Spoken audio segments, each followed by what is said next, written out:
I'm an attorney at the law firm Dankis, Gordon & Tucker. We have a pretty wide civil practice out there. We don't do any criminal work. We don't do any domestic work. We do a lot of real estate work. We do a lot of landlord work. We do personal injury, contract disputes, things like that. As Philip said, I've been doing this for a little while. You probably can't tell that because I look so youthful. But a sure sign of that old people is I have paper, okay?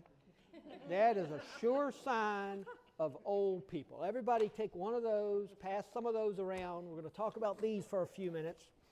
And then hopefully at the end you won't leave and say, wow, that guy was so boring. He just handed out the paper and all he did was read from it, okay?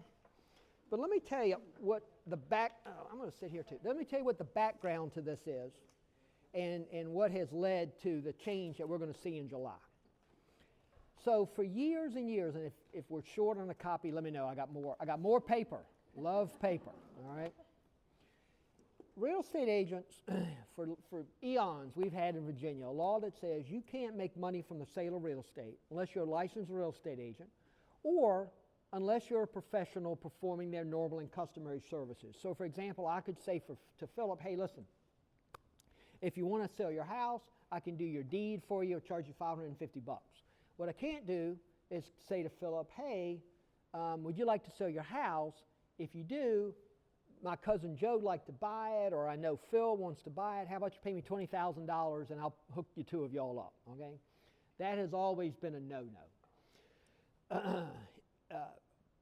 That has been a way to make money in real estate and not fall afoul of that is to wholesale deals.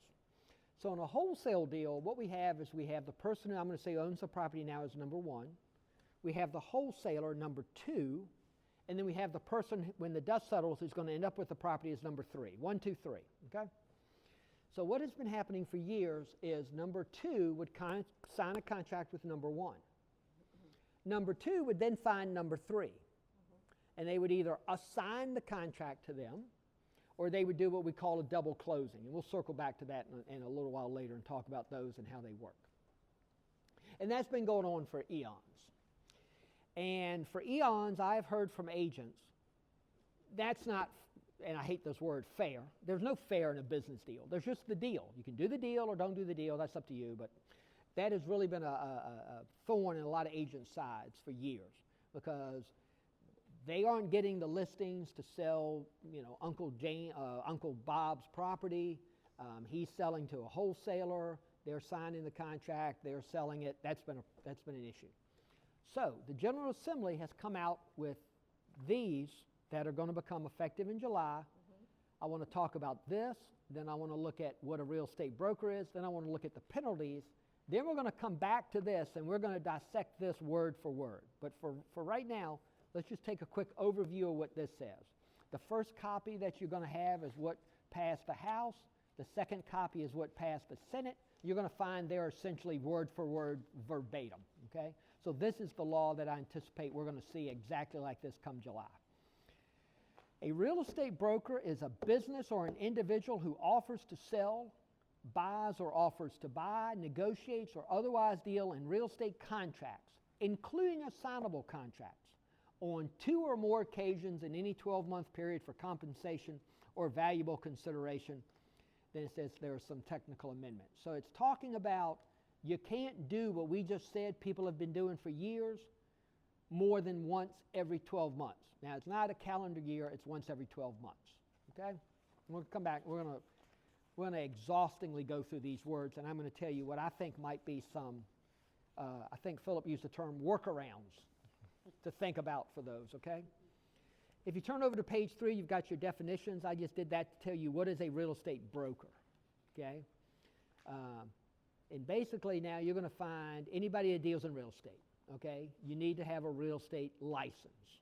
Real estate broker, there's also a real estate salesperson. Basically, you got to be a licensed real estate agent. Now, if you come over here to the last one, the cease and desist orders for unlicensed activity, what are the penalties, okay?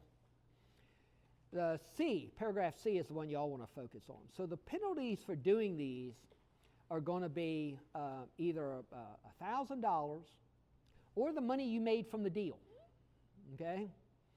So if you did one of these, we have literally in our office seen people that have made $20,000, $30,000, $40,000 on assignments.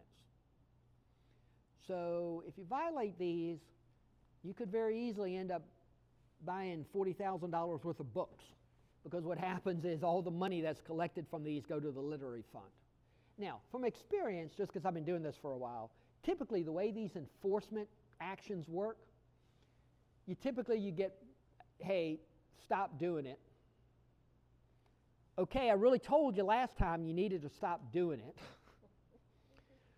Okay, here's your penalty. You need to appear in front of the board, the real estate board, and you're going to get hit with a $1,000 penalty. And then along about time 3 or 4, people are going to start looking at your books. How much money did you make? Okay, the state's going to enter a judgment against you for the $35,000 you made on the last one. You don't want to go there, okay? You don't want to go there. So let's come back and let's look at the first one again. And let's go through this and dissect it and talk about it in a way that I'm fond of saying only someone in my industry can love to do, okay? Any individual or business entity. Let's talk about what that is for a second, all right? Well, I'm an individual. I'm pretty sure I am. So I can do one deal a month. One deal every 12 months. One deal every 12 months, okay? I have a company, Gordon Enterprises. I can do one deal every 12 months. Maybe I have another company, Gordon Real Estate Ventures. I can do one deal every 12 months. Maybe I've got Gordon Prestigious Properties. I can do one deal every 12 months. So, I'm of the opinion that you can have separate, either corporations or limited liability companies. It's going to be a limited liability company is what you're going to want to choose. I'm of the opinion you can have a limited liability company and they can do a deal every 12 months. Now, as an aside for fees that our office charges for setting up limited liability companies, operating agreement, the filing fee with the state, the corporate book, the whole 9 yards, usually about $1,000 to $1,100. We are developing a hybrid off of that. Mm-hmm. The LLCs for real estate deals. Mm-hmm. You're going to be looking at about $350 as your total all-in if you wanted to work with us to set up one of those. So you're going to set up again, Gordon Properties 1, maybe Gordon Properties Roman numeral 2, 3. I'm of the opinion, because in my world, corporations are separate legal individuals. I'm of the opinion that if I've got this corporation and it's separate, and I do a deal, and I'll keep it, because I'll do another deal in 13 months, but I'll keep this here. Then I'll do another company. Then I'll do another one. Those are separate legal individuals. Mm-hmm. I'm of the opinion that will comport to the terms of this bill. Mm-hmm. Now, that hasn't been litigated yet. We don't even have this in effect yet. It comes into effect July 1. I believe that's going to work. The other thing that this talks about is, and I've heard from some other people that it says this. I don't think it says this. Excuse me.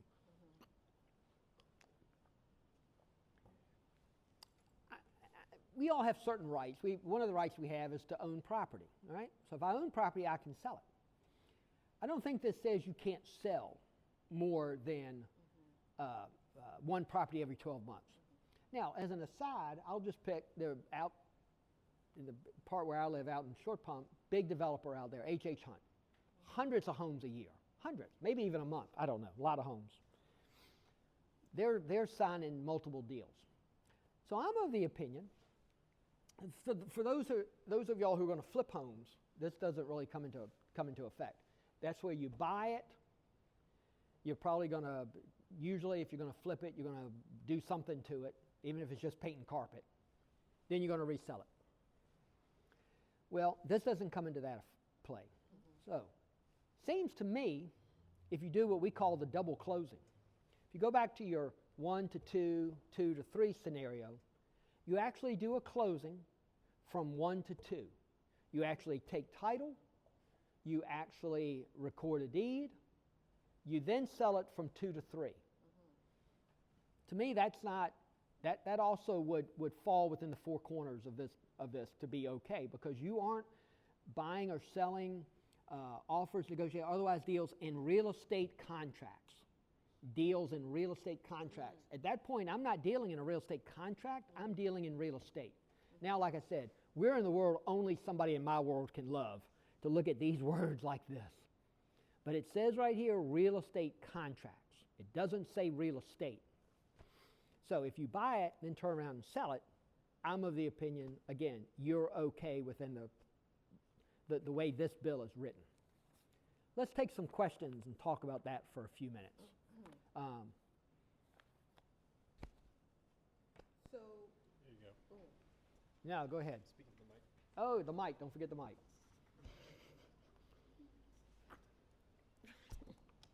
so hey, my mine is here, and I'm intimidated by it more than you, so where don't worry should I about it. put it? Hold up your mouth. So my question as a wholesaler since 2018 in Richmond, and I did it for 1 year in Philadelphia, Pennsylvania. That's a license is required for Philadelphia, Pennsylvania now. It was 300. I'm not sure what it is now. So my question really is, did this bill come from a specific senator, and was it thought out completely? Well, so the question is, I think who's behind the bill? In my opinion, it's the real estate lobbyists. I mean, the real estate agents lobby has been after this issue for years. Are laws thought out before they're passed? We could talk about that for a long, long time. As a former lobbyist, they're planned well in advance and taken to a very particular individual. But like I said, this has been a bugaboo for agents for decades. I'm not getting the listing because, and again, the wholesale market, from what I've seen, we do a lot with wholesalers. And it's just like the ads you'll see, right? Don't want to fix up your house, or I live in California, but my mom lives here and she passed away. No, so you call up whoever you saw on the phone, on TV. I mean, yeah, you can sell your house. You can sell your house usually within a couple of weeks, 3 weeks, something like that, and there's an advantage to that. There's an advantage.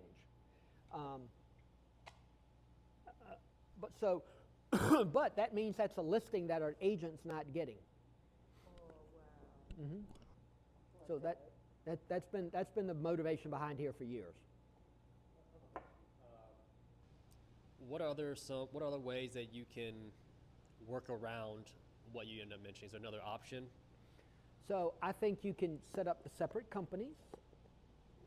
I think you can do what we call the double closings. Now that's a cost involved in that. Each one of these closings is probably going to be about $2,000. By the time you throw in the closing fee, the deed preparation, the title insurance, the recording costs, those kind of things. Now we do in our office, and typically what we do is we use the money from the 2 to 3 transaction to fund the 1 to 2 transactions. But those have to occur simultaneously. You cannot have one office do a 1 to 2 transaction and somebody else do the 2 to 3. So whether it's all of us, whether it's our office or somewhere else, they've all got to be in the same office. It's all got to happen simultaneously. So those are the ways that I would see you want to maneuver around this. Now, my guess would be if you're setting up whatever your volume is you're doing. Once you set one of these LLCs up, they're fairly easy to maintain. You file a fee with the state, which is like $100. So once you get these set up, you can just monitor them. I mean, they become, for lack of a better term, they become good again after 13 months. So you do one, wait 12 months, do another one under that company. I've had this conversation with agents. Well, I've got a wholesaling company, Gordon Wholesalers. I'm also a licensed real estate agent, so I'm good to go. I'm not so comfortable with that. Okay. It's the wholesaling company. See, I can be a lawyer Well, I am a lawyer. I think. I have to check the diploma on my wall again, but I think that still says that. So, but I don't always have to function as a lawyer. I can come into a business deal with Philip and say, Philip, let's do this deal together. I'm not gonna be your lawyer. I'm not gonna be I'm just gonna be the guy. Let's both put in $10 and you run the job and I'll do this and I'll do that. So I can function in different capacities. So just because I might have a real estate license, but if I'm out here signing contracts as Gordon Wholesale Properties, I think I'm still going to have a problem. Can I ask you a question? Absolutely. I hope we have more than just you. Don't forget the microphone. So on July 1st, all of this goes into effect. What if you did, operate just as you were before July 1st? Like, who is monitoring this, or How's who's it going to come to turn pass? you into the authority? Is it Let me DPOR tell you how it's going to come up. Hey, I'm sorry your mom passed.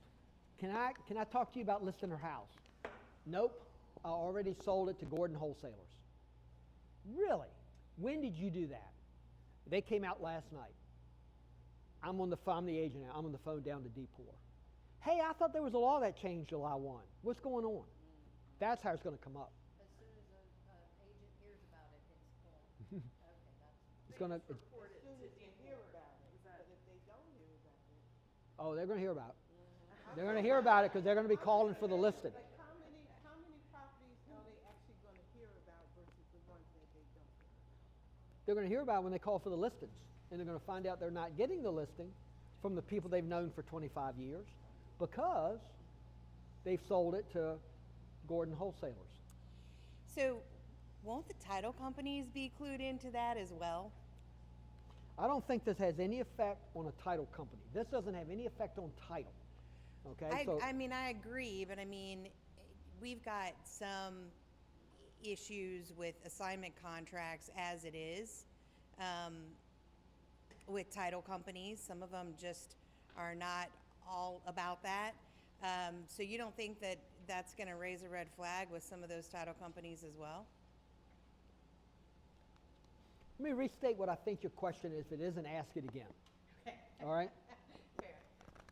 Do I think a title company has any obligation to call up the Board of Realtors and say, hey, I think Gordon Wholesalers is doing more than one transaction every 12 months? No, I do not. I do not think there is any obligation on me to be an enforcement agent for the state. Can you explain how would like a novation? Maybe I don't know if that would work also. Another way to do it. Let's talk about what the term novation means to me and what I have found a lot of people use it to mean, okay? Novation to me, really, in my world, means release. And where you normally would see it is, let's say you and I had a company. We borrowed money from, I think I passed a Wells Fargo on the way down here. And we borrowed money from Wells Fargo, and we both personally agreed to, we have a company, the company borrowed the note, but we both had to personally guarantee it. You and I have a falling out, we split up, whatever it is, it's amicable. I'm going to buy the company, you're going to move on and go do something else. We go to Wells Fargo and say, can you please release him, my partner, off of the note? I'm going to be solely responsible. Wells Fargo will give you a novation. They will give you a release. That's what that means in my world. What a lot of folks I have found, though, when they use that term, when I'm talking to folks, sometimes they're thinking it's what I would call a subject to transaction, where the property is going to get transferred, but the note's not going to get paid off. And let me digress for a moment and talk about what I would call, again, and I keep saying in my world, and it's not necessarily a world a lot of people like to live in, but it's the one I live in. Subject to means the person now owns the property, number one, the title transfers to number two, and the loan is not paid off. That is a subject to transaction. In that deed of trust, in that document that secures the loan for the person number one, excuse me, there is, and there has been since like 1970 something. It's called a due on sales clause. It's a provision that says if you transfer the property without the lender's consent, they can call the note due. That's not to say they're going to do it, but they can do it.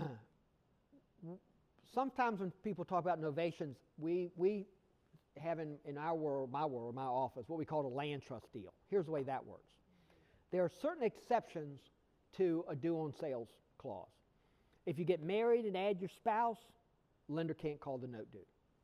You get divorced and lose the property, can't call the note due.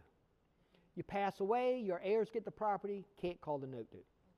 There's another exception that, in my opinion, was crafted to help people with estate planning.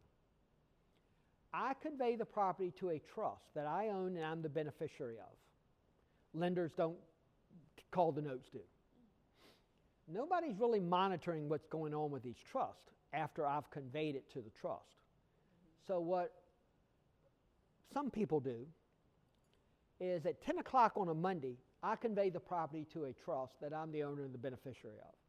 At 10:05, I sell the beneficial interest in the trust to Philip. I resign as trustee. Philip now becomes the owner of the trust, which now owns the property. So a lot of times people, I have found, use the term novation. They're talking about that because the property is not being released from the deed of trust, but you're telling the owner, hey, go ahead and do this deal, and you won't have to make the payments anymore. That should all be fine under here, because again, in my opinion, and I would feel very comfortable arguing this, I also do a lot of litigation work, this says contracts. This says, are you dealing in contracts?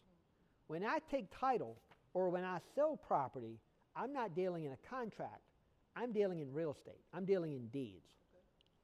Now, did that answer your question? If not, tell me what you were thinking about novation. That's all of that. Mm-hmm. Yeah. All right, Philip says we got an hour to fill, so give me some more questions. So, sorry, Don't forget the mic. Sorry. I was aware of this legislation coming down the pike. And I also had legal counsel take a look at the legislation. He talked about double close as well. And he was nervous about the double close where you don't actually take ownership.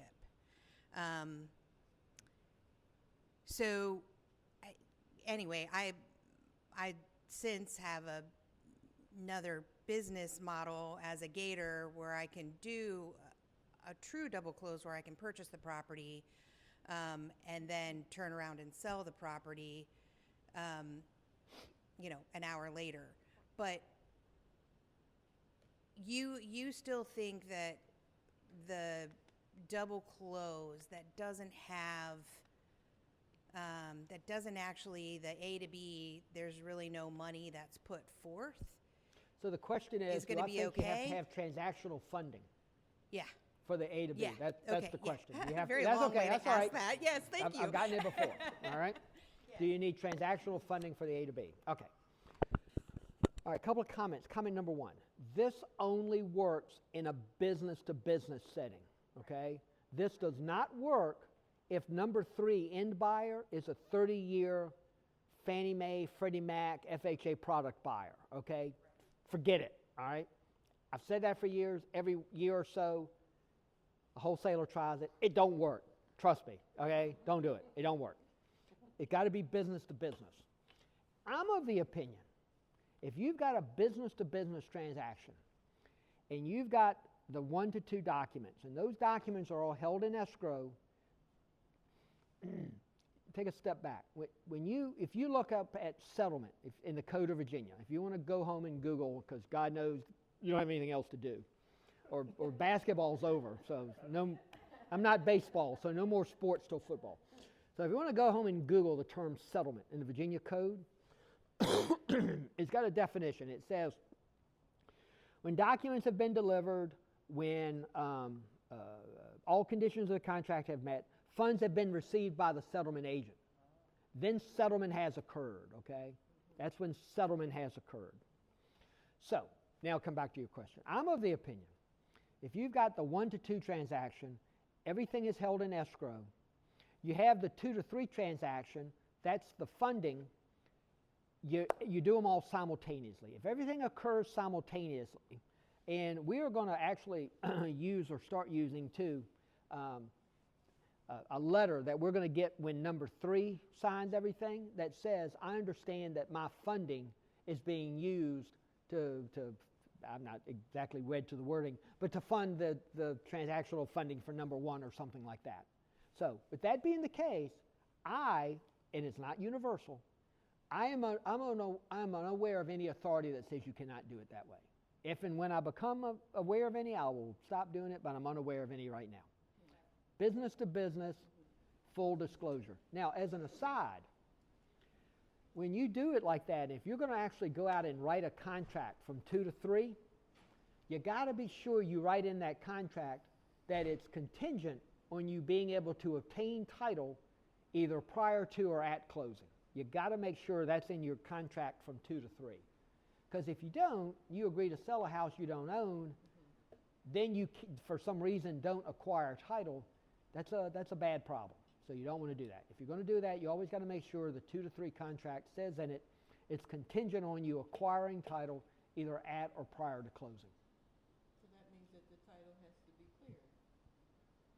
Well, title's got to be cleared before 1 to 2 can happen either. I mean, that's what your settlement company ought to be working on. So if I've got this straight, the If third you person. do, you'll be better than me. Oh, Because I've been doing it 30. I don't have it straight Well, yet, but I'm go just- ahead. We'll yeah. try. So number 3, you had said something or another about a contract that number 3 is going to have to sign. So they're going to have the knowledge that this is happening. Oh, Is yeah. that what you're saying? Yeah. So Okay. here's been my experience in this sphere. Okay.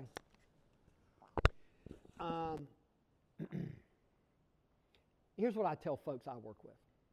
If you're doing a deal and you've got number 1 and you're making 10% or less, you want to do an assignment. Okay? Because if number 1 listed the property with an agent, they're probably going to say pay 6%. Now, that's changing. Y'all probably, right, yeah.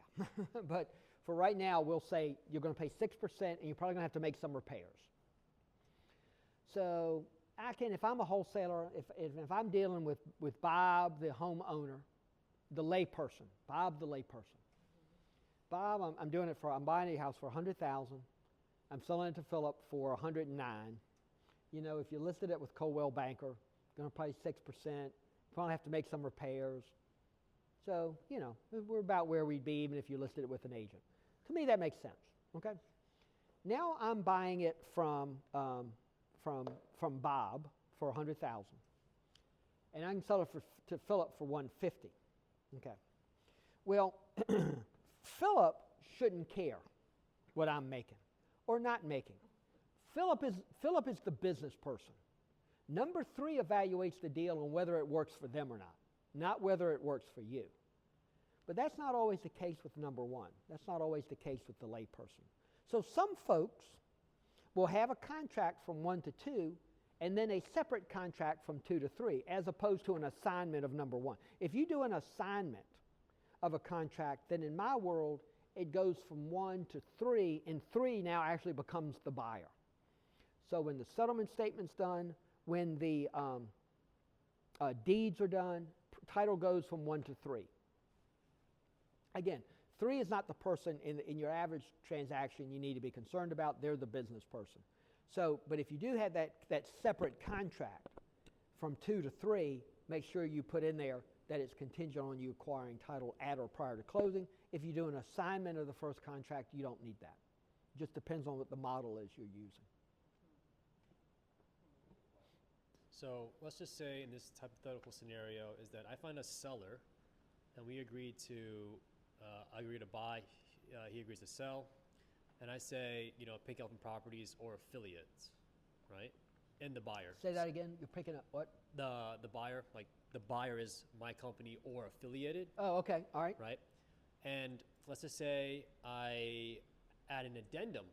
I find an end buyer and I add the addendum and I get the seller to sign off that the buyer will be ABC Company, which is the end buyer, right? And then me and ABC Company have an agreement that he's going to pay me X amount of dollars for marketing to be able to, quote unquote, assign the contract without me assigning the contract. Is that something that could be done to be a workaround for this one? So, I've had that question a couple of times too. Yeah.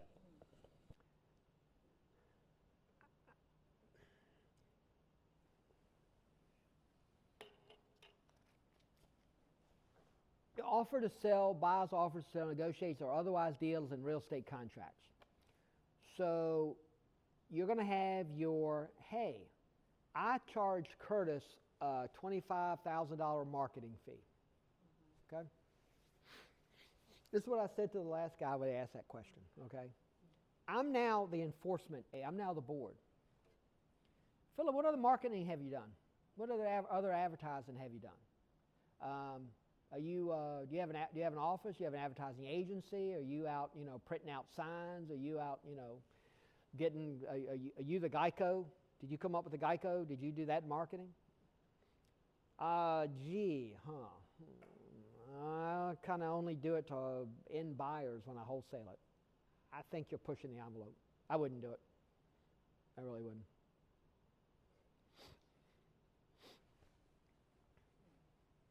All right. Other questions? Maybe we let somebody else push that envelope a few times so that the rest of us can see how it works out for them, right? That's usually the goal. We'll go for there. You never want to be the test case. No, you don't. Is No, you there a don't. database where they have the wholesaling laws? Is there somewhere where you can view all the laws for all the states as of right now? For Virginia? For everywhere. Just somebody asked me and I'm asking for them. The Code of Virginia is online. Okay. Now, again, because we're old, we still have the books in our office. It's probably 35 volumes.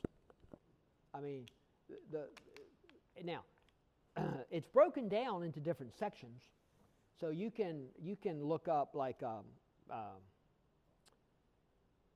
what's the term?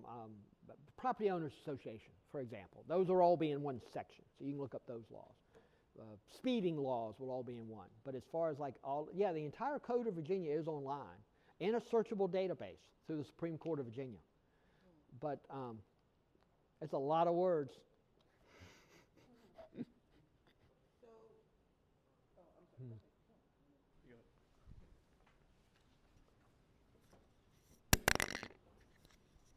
So what you said initially was we would need different LLCs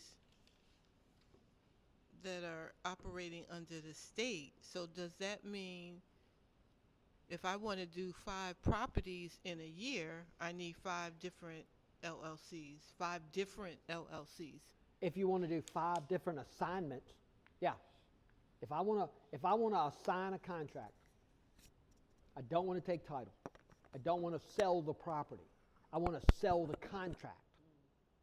Then I think you need a separate company for each one of those every 12 months. Keep in mind, it's not selling. This doesn't say sell real estate. It basically says deals or sells contracts. So a question I have, would you recommend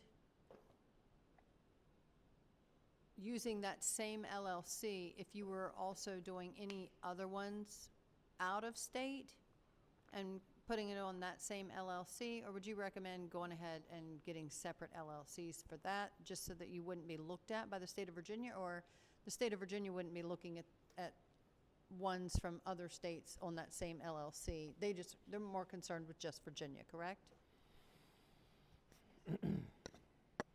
I'm going to analyze that the way I think it would work out.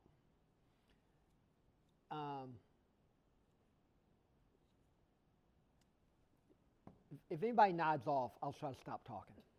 Okay. So in our country, we've got different we're all under different governing bodies, right? We have federal government, state of Virginia, and you're also under the laws of the city or county where you live, okay? And if you live in a town like Ashland, then you got a fourth, okay? But we all got at least three. Now, the federal government regulates certain things that states can't regulate, interstate commerce, things like that. States, though, each state their real estate is unique to their state. I'll give you an example. We have a file right now in our office where a minor has inherited property. Whenever you have a minor, someone under 18, you have to have court approval to sell property, or buy property either, but sell property. The minor lives in Massachusetts. There's an order appointing somebody as the minor's guardian in Massachusetts, and they have sold real estate in Massachusetts. But we can't take that order and come down here to Virginia and say, okay, Henrico County, we can go ahead and sell this property now because back in Boston they said it was okay. So that being the case, I would opine, that's a fancy word for having an opinion, I would opine that if I've got my LLC and I've done a deal in Pennsylvania, in North Carolina, and one in Virginia, I don't think Virginia can count against me the transactions I've done in the other states. That's my initial thought process about that. Because Virginia can only deal with what's going on in Virginia with Virginia real estate, and it would seem to me to enforce that contract here could also then have an effect on what I can do in another state. And states can't do that in other states' real estate. So that's a long answer to maybe, but I don't think so. Next. Go ahead. Just thinking. So, for example, if I had a contractor's license and I have a home and it's distressed and I want to, for say, wholesale it, but we make a JV agreement with the homeowner, we're going to fix this house up for you a little bit. Let's get it in shape to sell. Is that a possibility to make a JV agreement where it wouldn't be a wholesale because I've partnered with the homeowner? So that deal, the way that deal works,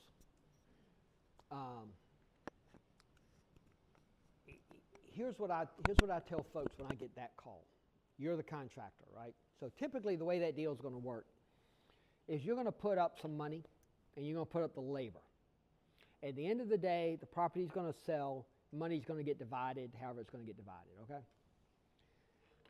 I don't think this is the fear you have with that scenario. I'll tell you in a minute what I think it is, but I don't think this is the fear you have with that scenario, because on the way you described it, it's Curtis Gordon, the record owner, the guy who's owned the property for the last 15 years.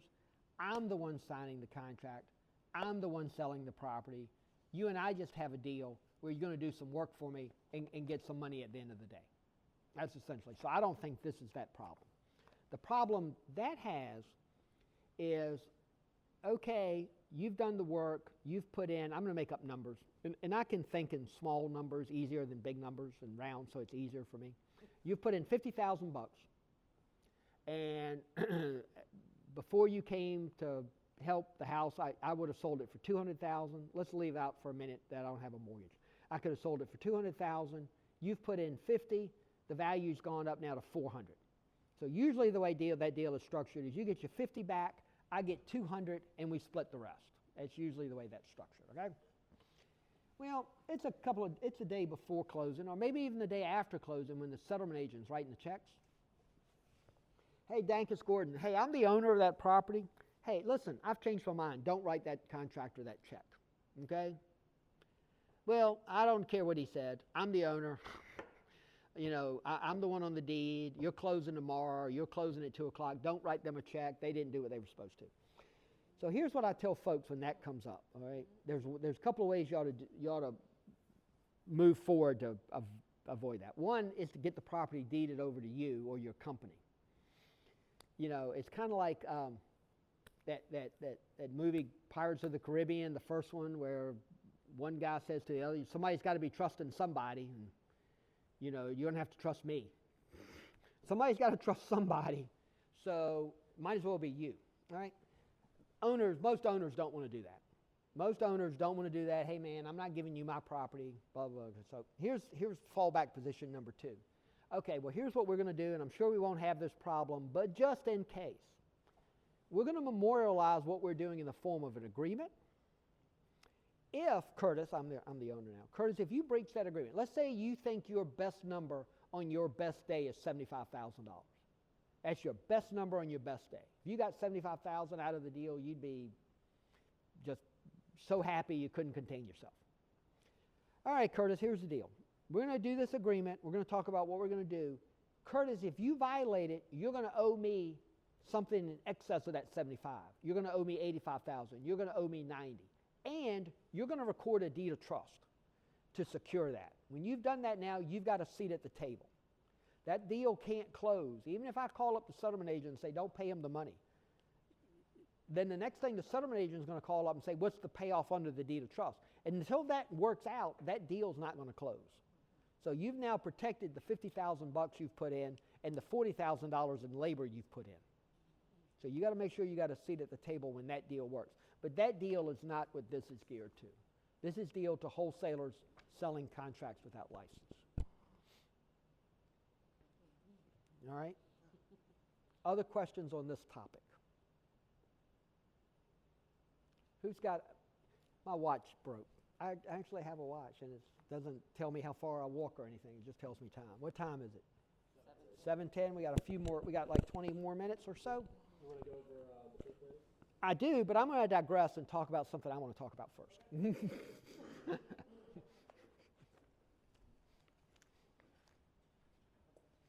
This is. I have a quick question. Yes, ma'am. You go ahead while we hand out more paper. Okay. Is this new law just for Virginia? Yes. Okay. This is not a federal law. States govern their own real estate. All right? So, who asked the question about Different states and different LLCs. Was that you? Yeah. Okay. So would that mean that some other states have took on the same thing as Virginia? Can we Google that? I think you can Google anything. Or will I get don't an know. answer? I don't know. There are, I'm sure, I would imagine so, though. there are multiple states.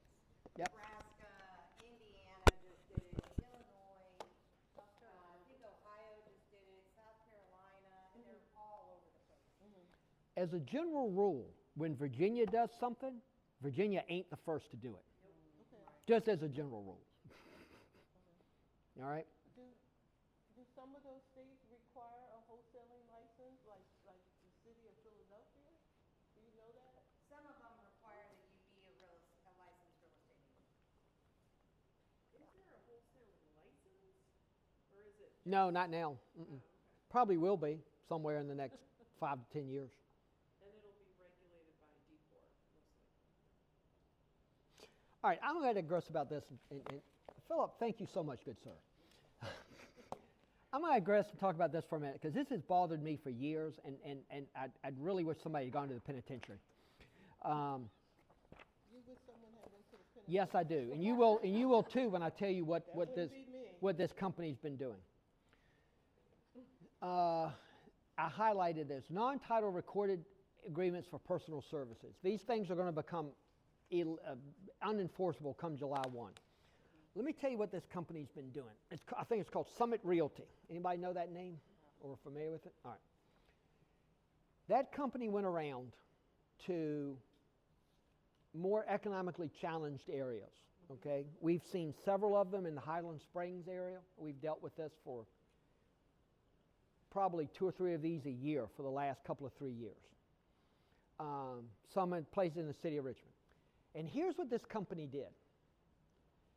They recorded a document in the title. That document said, in exchange for whatever they paid the person up front, and from what I've heard from talking to owners, it was usually about $500.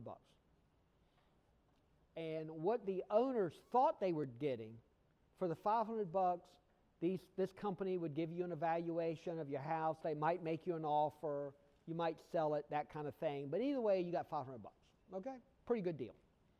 What the documents that these people actually signed said that if they sold their house for the next 40 years, 40 years, you had to call this company.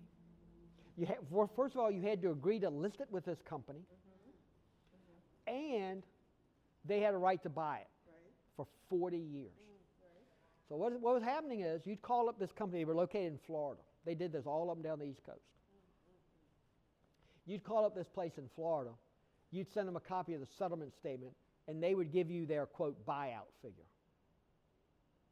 And we have sent these people, just our little small office, probably over the last couple of years, $75,000 or $100,000 from money they got from people who didn't have it to pay. Well, if you run into those aren't going to be enforceable anymore after July 1. Okay? Good. All right? Good. So I'm going to digress for that. But that's if you run into those and you've got one of those deals, tell the folks, like we did one where we're holding some money in escrow, waiting for July 1. Make sure that gets passed. Make sure it comes into effect. Make sure it doesn't change. And then they should be declared illegal. And just today, I got an email from that company saying, when can I expect my money? And those people have taken advantage of people that, one, didn't have it to take advantage of, and two, all right, anybody have any comments about that? That's just kind of my pet little thing I wanted to throw in. Can I just add something? Sure. A seller that's in Lenore, North Carolina is dealing with this predatory company called MV Realty. That's it. Yeah. They also do business sometimes at Summit Realty. The same people. Okay. We're talking about the same people. Okay, so MV Based in Realty Florida. the Attorney General has a lawsuit going on. Is that correct? This is all Several the same states company. do. Several states do, from what I've seen online. She's not that the property's in distress, but she's in distress because if she sells it, she has to pay them 6%. Whatever she does, she still has to pay them 6%. And I think hers says 30 years. Okay, it might be. Here it's 40. Okay. I guess you got a little break if you're in Carolina. You got a decade off. I can't stand them.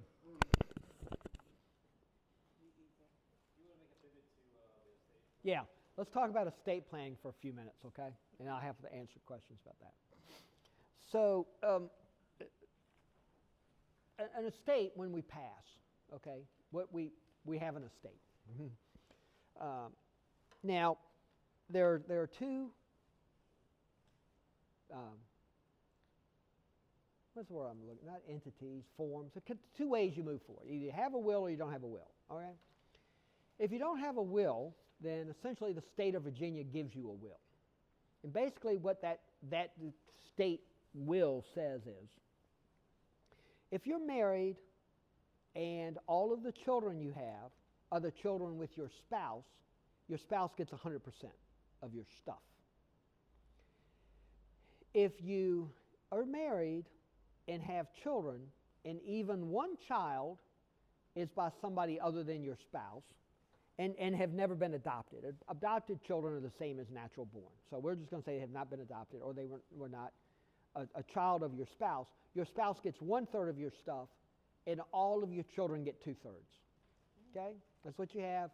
If you're married, have a spouse, you have at least one child by somebody other than that spouse. Or you have a will. The other way you move forward is you have a will. Now, a will is when you say, okay, this is my stuff, and here's where I want it to go.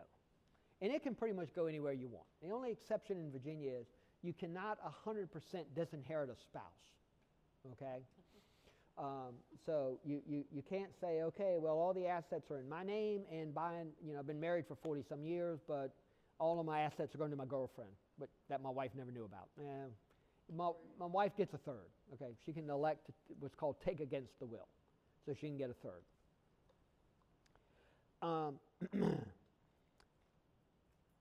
Things that are not in your estate are things that pass by a beneficiary clause or are otherwise titled. So, for example, if I own my house with my wife as what is called tenants by the entireties, or if I can own real estate with someone, not my spouse, but what's called joint tenants, then the last survivor owns that property. Okay, that is not in my estate. Property that has like a beneficiary clause, life insurance, pass away, pay to blank, not in my estate. The IRS will they consider it your taxable estate, but it's not in your estate as far as the money. It goes right to that person. Bank accounts, if they're joint with somebody, or what's called a POD account, pay on death account, goes right to that person. Doesn't come into your estate.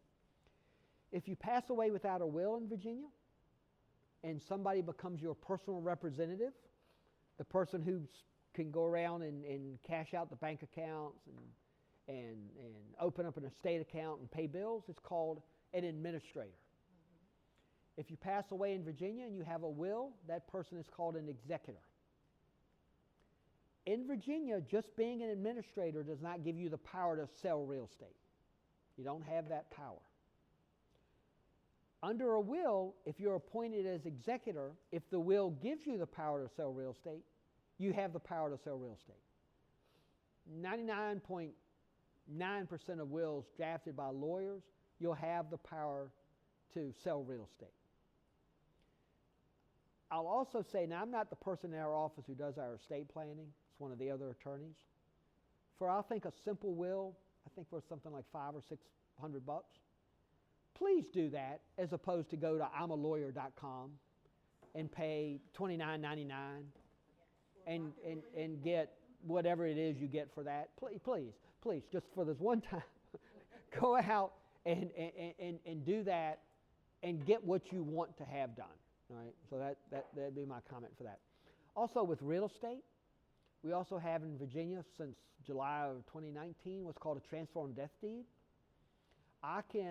It used to be for years that if I might want to say, well, I tell you what, typically second marriages, I want to go ahead and put my wife on the deed or husband on title to the property. And a lot of times I'll have a mortgage, but I get married or remarried and I want to add my spouse.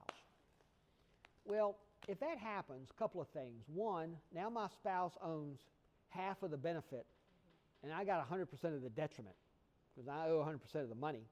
She owns half the property.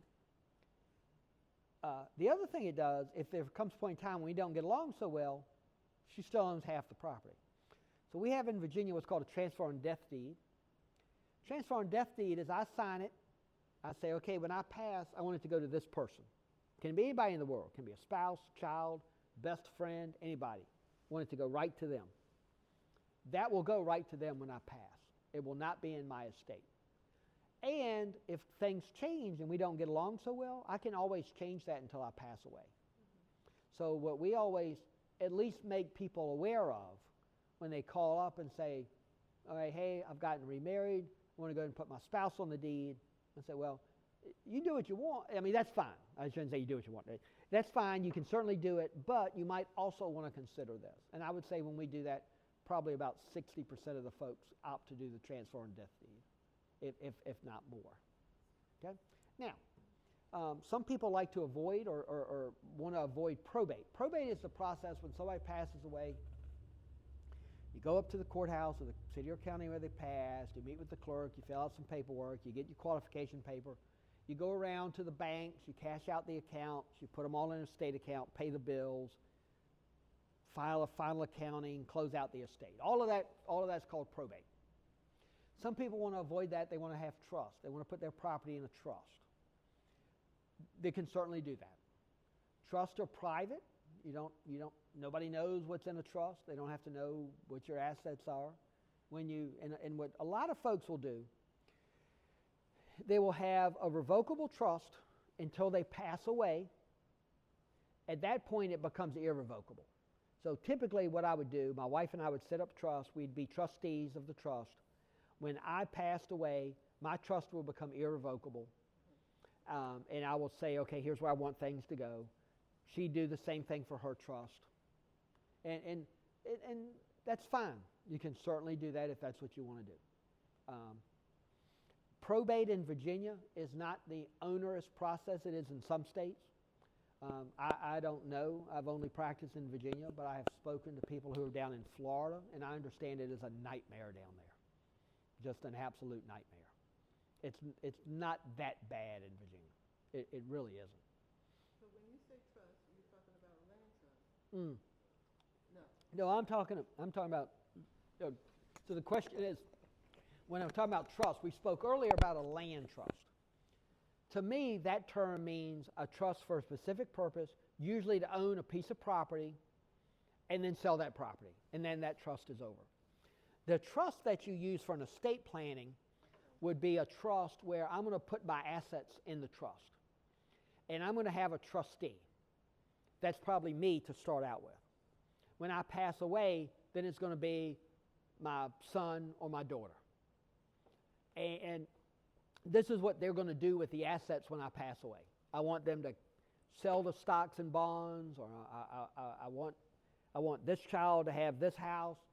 If I own it when I die, right? You gotta be careful when you do these things. People come in and say, I want my son to have my 2020 Nissan.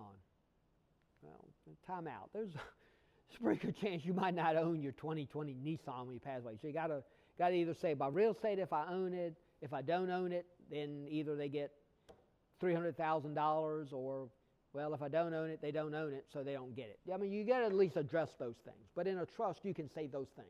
I want this person to have the gun collection, this person to have the artwork, those kind of things. Those are trust is a legal entity, like a limited liability company is a legal entity. A corporation is a legal entity. So you can have trust for different purposes. Yes, sir.